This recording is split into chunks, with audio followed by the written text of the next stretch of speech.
Assalamu alaikum everybody, and assalamu alaikum Patrick. If you're watching this, I wanted to react to your video about the LGBTQ plus movement that you have released on the Valuetainment channel. As a Muslim, as a revert, what have you learned the last few years of censorship canceling about religions? You can't say anything about Muslim, okay? They're not tolerant when it comes down to bashing their religion. You can't say anything about Judaism. If you do, you could potentially get canceled all over the place. But say anything you want about Christianity, and it's like, it's okay. You can make a comedy thing, a skit, make fun of them. They're totally fine. Because yeah, Islam is intolerant, but if you look at TV or online media, it's full of Islamophobia. By Islamophobia, I mean anti-Islamic channels. They are very popular on YouTube, and they openly mock the Prophet of Islam. They eat the Quran, they make all crazy stuff. They burn the Quran in front of the embassies in Sweden and everywhere. So you can, of course, challenge Islam if you're in the West.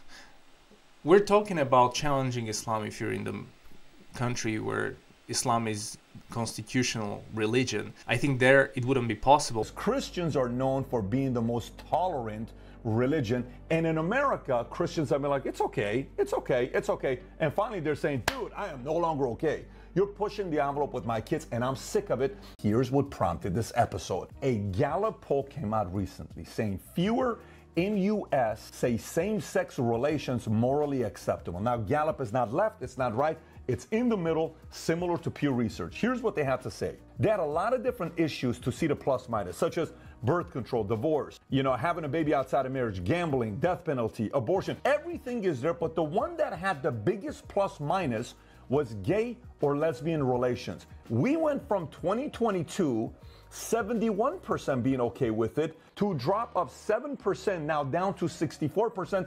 In your view, is being gay or lesbian something a person is born with, or due to factors such as upbringing and environment? Look how much this has changed since 1977. In 1977, only 13% said this is something you're born with. 56% said you're gay because of your environment. In 1999, that 13 went to 34%, and the environment went down to 40%. And then I'll bring it to today, born with 49%, environment 32%. So from 1977, which was roughly 45, 46 years ago, to today, everything in the research that Patrick showed goes back to the question, well, is it the environment that makes someone gay or whatever else, or is it actually something you are born with? And you actually can look at the data. So I have purchased the article from Nature about the no gay gene study. It's a massive study, 500,000 samples of people who were tested. So let's look at that and let's just debunk or clarify if you're born gay or not based on scientific evidence, no any religious arguments. The article comes from the Nature, which is a huge scientific paper and magazine, and actually they have quite a lot of strict standards about criticizing the LGBTQ community. If you look at the way they conduct scientific research, you cannot offend someone, you cannot do this. So they have a bunch of biases even in their scientific research, and even through this bias we have this study. So alhamdulillah, because nowadays if you want to just rely on scientific research and you think, well, this scientific research supports what I'm thinking, well, it supports it because the other science that's conducted is actually being not published by peer-reviewed research because it's going against the ideology of some people. Anyways, let's look at this one. So this talks about no gay gene study looks at genetic basis of sexuality, which is what we're talking about. There are 5 DNA markers linked to sexual behavior but can't predict a person's preferences. So the largest study yet on the genetic basis of sexuality has revealed 5 spots on the human genome that are linked to same-sex sexual behavior. But none of the markers is reliable enough to predict someone's sexuality. Alright, so if you're born and we look at your markers, we look at your genome or gene, we can't say this guy is going to be gay based on his genome, based on these 5 markers.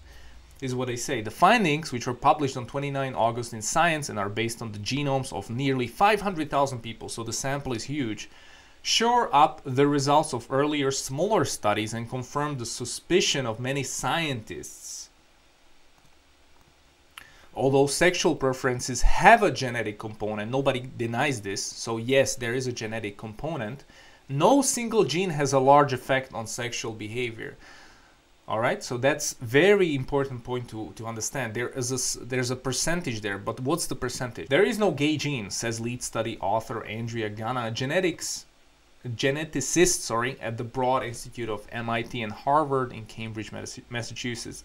Ganna and his colleagues also used the analysis to estimate that up to 25% of sexual behavior can be explained by genetics, with the rest influenced by environmental and cultural factors, a figure similar to the findings of smaller studies. This is a solid study, says Melinda Mills, a sociologist at the University of Oxford, UK, who studies the genetic basis of reproductive behaviors. But she has cautions that the results might not be representative of the overall population, a limitation that the study author acknowledged.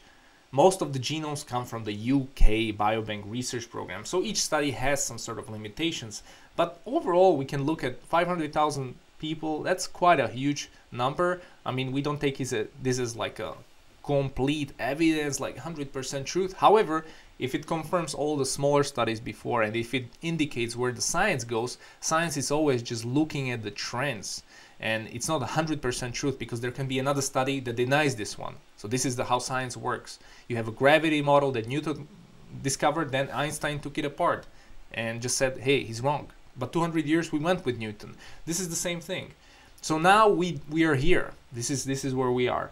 The scientists found that genetics could explain 8 to 25% of the variation of sexual behavior. So here earlier, when we said it's estimated up to 25% of sexual behavior can be explained by genetics, it's not even that. It's 8 to 25%. 25% is at the high end. Okay, let's translate. 1 in 4 people can be genetically gay, but if you take 4 gay people, 3 of those 4 are gay because of society, are gay because of cultural programming, are gay because of their environment, what they're teaching. It's the environment, not the actual structure of your genome that's making you gay. Because that would still be at this 8 to 25% level. Now, here's something that I wanted to mention. As we talked about, these studies are heavily monitored, and at the end it says, to ensure that the results of this study are not misinterpreted, the study researchers work with LGBTQ advocacy groups and science communication specialists on the best way to convey their findings in the research paper to the public so they don't cause any hysteria, because you don't see this paper anywhere. Like, this is nowhere. Their efforts included the design of a website that lays out the results and their limitations to the public using sensitive, jargon-free language. A geneticist and director of European Bioscience applauds that effort. Although some researchers and LGBTQ advocates might question the wisdom of conducting this kind of research, Bernie says that it's important. There has been a lot of sociological research on same-sex sexual behavior. He says, but this is a complicated topic. It's time to bring a strong biologically based perspective to the discussion. So this is the problem with the modern science. It even admits that, imagine you do a scientific experiment, it goes against your narrative as a LGBTQ whatever, and then you have advocacy group kind of talking to you about how to convey this message. Let's not bring it up. So these are the results, Patrick. I wanted to tell you that what you were wondering about, if somebody's born or not, 1/4. All right, just remember 8 to 25% genetic makeup, the rest is environment. And I think that's where we are today. It can change with new findings, but this is the current science. So I love atheists and secularists. They love science, but if you bring science to them, they kind of like, oh, no, we have this bias we need to go for. So this is what you can use for them. So that's something you haven't shown, and I think this is the most important study out of all of them. If we look at these 24 different countries, you see at the top where it says totally opposed, strongly opposed, somewhat favor, strongly favor, or total favor score all the way to the right. Here's what you'll find. Canada, 79. US, 63. But look at this. The country with the highest favorability score is Sweden with 92. Then it's Netherlands, then Spain, France, then Germany. You can look at the rest. The lowest, believe it or not, is Hungary in that list with 31. But if you go to other countries such as Indonesia, which is the largest Muslim country in the world, it's got the lowest score with 5, outside of Nigeria, and even Kenya's at 9, and Israel is at 36. It tells you most Christian nations are tolerant, and those that are Muslim nations are not tolerant for same-sex marriage? Simply put, yeah, but there's no such a thing as a Christian nation because it's a secular nation with Christian flavor. That's kind of how it works in the West. We have separated the church and state. This hasn't happened in the Islamic world, so you will not have, you can't compare sort of Indonesia, which has official Sharia law and punishment. Essentially, you can't compare it because it's constitutionally there. Like, you even have some religious police and stuff like that. In terms of Western countries, we're all secular, but we have a huge Christian history. Like here in Slovakia, 80% are Christian. So that's fine, but the government doesn't base laws on Christianity. It just takes it into account, but it looks at the science and the consensus of whatever experts, and that's secularism. So there are no Christian countries. There's only Muslim countries left. That's it. Here's a stat that just came out that shows what's going on by generation by generation by generation. This is pissing off parents. So let me get this straight. So traditionalists, people being born before 1946, only 1.7% of them are part of the LGBTQ community. Baby boomers are at 2.7%. Gen X is 3.3%. Millennials born from 1981 to 1996 are 11.2%. And Gen Z, kids born from 1997 to 2004, 20%? 1 out of 5? Really? That's really, naturally, that's how they were? Or is this going back to the Gallup thing that we looked at where it says environment? Do you remember the whole environment was a big part of it?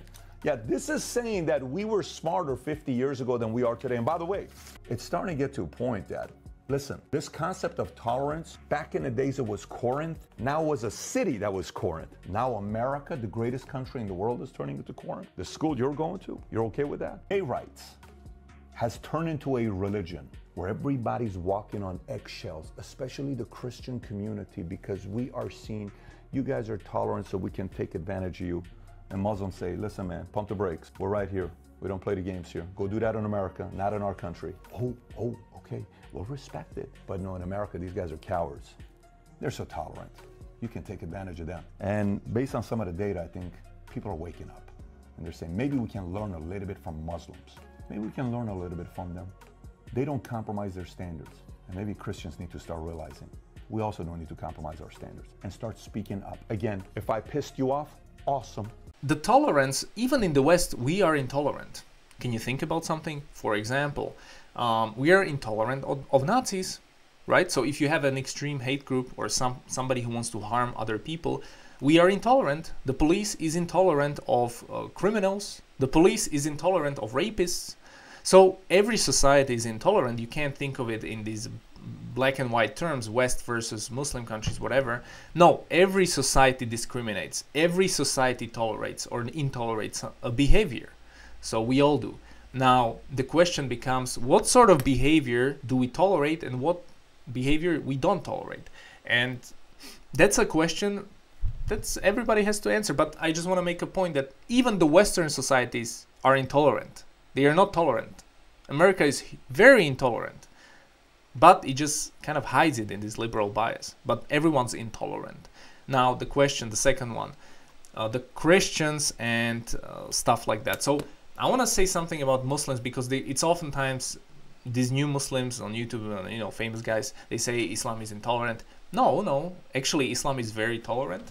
I want to prove it to you. When Omar ibn Khattab, the second caliph of Islam, second one after Abu Bakr, which means there was a prophet Muhammad sallallahu alaihi wasallam, Abu Bakr, Omar. Omar is the second. He conquered most of the known world, the biggest leader of Islamic civilization, I would say. Omar, when he came to Jerusalem on his donkey with his ripped up shirt, radiallahu an, what was the first thing he did? He protected the bishop. He didn't want to pray in the church because he knew it would be turned into a mosque, so he prayed in a separate place in Jerusalem, and there's still Omar's mosque there where he prayed because he knew Muslims would turn it into masjid. He reinstated Jews, so he called a Jew convert to Islam and he said, bring, I don't know, I think it was a couple of Jewish families back to Jerusalem. What happened? Christians wiped them out. Christians used to genocide Jews, and this is what happened in World War II as well. Christians have this tendency to wipe out Jews every couple of hundreds of years. Look at the history. You can look at the history. Muslims never wipe out Jews. It's forbidden in Quran. We have to work with the people of the book. So we do tolerate Christians and Jews. For example, if you live in an Islamic society, not Iran, I'm talking, let's say, or if you had Ottoman Empire, you had a bunch of people living together under Islamic Caliphate. You have millions of Christians living under Mulat system, where they have their own courts, they have their own rules, they can drink alcohol, they can trade, they can use usury, whatever they want to do. So that's one thing. And the reason we're intolerant is because Islam is trying to protect the society and the values, and we know how humans work. We know we copy each other's behavior and trending and all that stuff. So there's a certain dress code we need to do. There's a certain way we act in society. Men look down, women cover up. All this is modesty. This is the value. So we value Islam. Islam is number one. Anything that protects Islam is good. Anything that goes against it is bad. So what we don't tolerate are, for example, in Islamic countries, is attacks on Islam. So, for example, if you would burn a Quran, that would be a huge problem. Or if you apostate from Islam and you directly, publicly say, I'm no longer a Muslim and I hate Islam, well, you're gonna have an issue. Because what we believe is that faith is the highest thing, the best thing in life. Faith is the best thing because by definition it's the best thing because it leads you to paradise. So of course, it's the most important thing a human can have is faith, because faith will actually preserve your soul in the afterlife. If you are a kafir or a disbeliever, that's bad. You came from Iran, Patrick, you have bad experience because in Iran you have a theocratical maniac, diabolical way of Islam. It's basically Shiism. Shias believe there's these 12 imams, and there's different ways of Shiaism, but they're usually the more extreme Muslims. The way they enforce the Sharia is not based on the prophetic model, and Shiism is so different from the Islam that the Prophet Muhammad taught. They openly hate Sahabas. There's different things that Shias do that we kind of look at like, what the hell? Like any convert is converting to Sunni Islam because you can't become Shia. Like Shia is a political movement because of the murder of Hassan and Hussein, and Ali should have been the caliph and all that nonsense.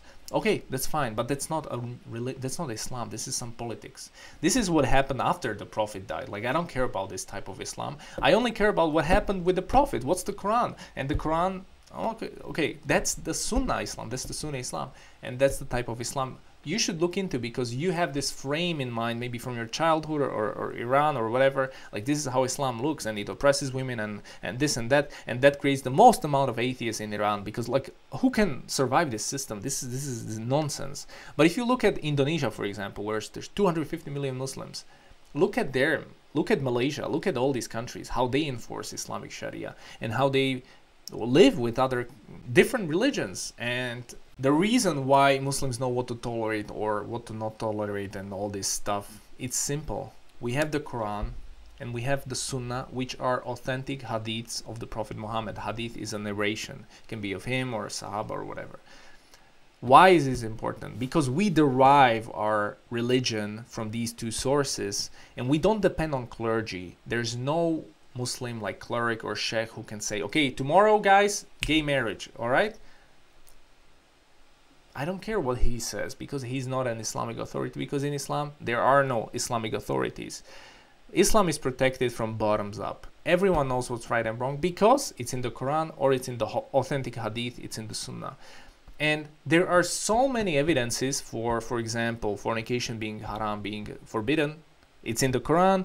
There's many hadiths that support the same view. So there's no way you can get around this. Like you have to really change Islamic jurisprudence, and then we don't really consider you a Muslim if you do that. So if you go against what's authentic in Islam, you're not a Muslim anymore. So if you say, oh, I think the Quran is mistaken here, oh, okay, so you're a kafir because you don't think Quran is the word of Allah. And that's how Muslim believe. I'm not saying you believe this, but I'm saying this is Muslim belief, is the Quran is a literal speech, kalam of Allah through Angel Gabriel. So it's not going to be changed. The speech has been preserved. We have the manuscripts from the life of the Prophet and early Sahaba which match the current versions of the Quran. It's not like Bible where you don't know what Jesus actually said. We know what happened, what Prophet Muhammad sallallahu alaihi wasallam said. And that's how we derive the knowledge, because the protection of religion is huge. Everything in Islam is about protecting Islam. So since we protected it for 1,400 years, we know exactly what's in the Quran and we know exactly what's the Hadith. It's never going to change. It's always going to stay like this. But that's why Islam will never change. It cannot, because then you would have to change the entire religion. And I don't think that's even possible with Muslims. Like, we will protect Islam. We will not allow this, because there's no central authority on Islam. So this is perfect. And, you know, over the colonization period, over a few hundreds of years, like British and French tried to change Islam in Algeria and stuff like that. And we have ways of dealing with these things. Like, there was like 100-year-old jihad in whatever, Algeria or somewhere. Like, there will be munafiqin and people who will abandon, but the majority will stand for Islam. And that's what I'm saying. That's why we know what's tolerant and intolerant, because we look at it from what's Quran and Sunnah, what's not what the priest says, not what the Pope says, not what this says, because many Christians don't read the Bible. They don't know the authentic version, what actual scholars like Augustine thought about gay marriage, or what these people actually thought about it.